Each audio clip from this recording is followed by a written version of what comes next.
Uraim, ha senki sem óhajt dalolni, akkor magam teszem le a garast.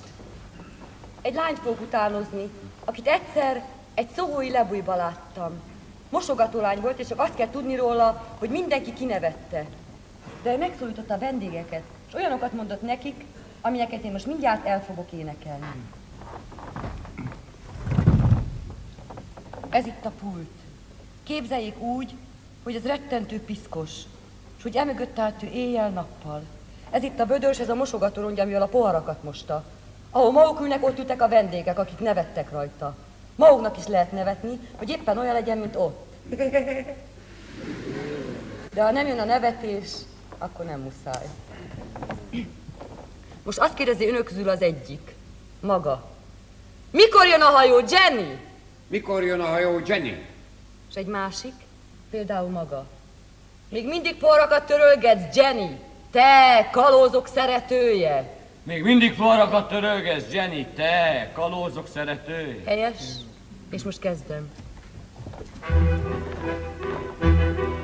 Urak, látják, dolgozom, ágyazok, mosogatok ebben a mocskos fogadóban. S ha adnak csak egy penit is, én elfogadom, s önök nevetnek a szakadozott rongyaimon, hiszen nem tudnak még semmit se rólam.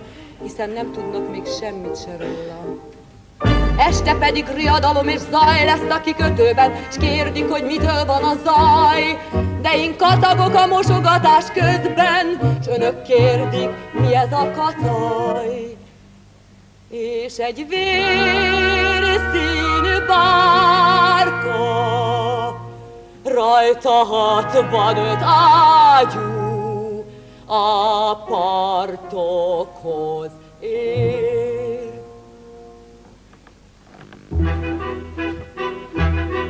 S akkor küldenek, menj fiam mosogatni, itt van a penit, fogd!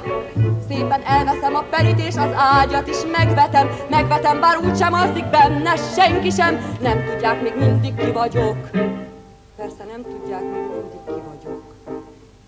Este pedig riadalom és zaj lesz a kikötőben, s kérdik, hogy mitől van a zaj.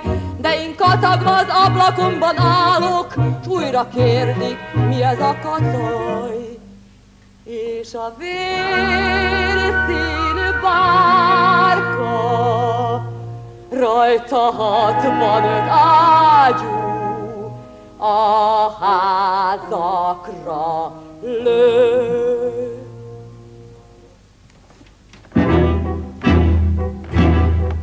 És ők százasával jönnek a partra, és sorra átkutatnak minden házat, s az egész város láncra verve elhozzák nékem, és én tőlem kérdik, hogy hogyan öljék meg őket és hányat. Hogy hogyan öljék meg őket és hányat. Nem lesz semmi riadalom, és csönd lesz a kikötőben, én ítélkezem ott, s ha kérdik, melyiknek kell meghalnia, mindnek. És mikor a fejek hullnak,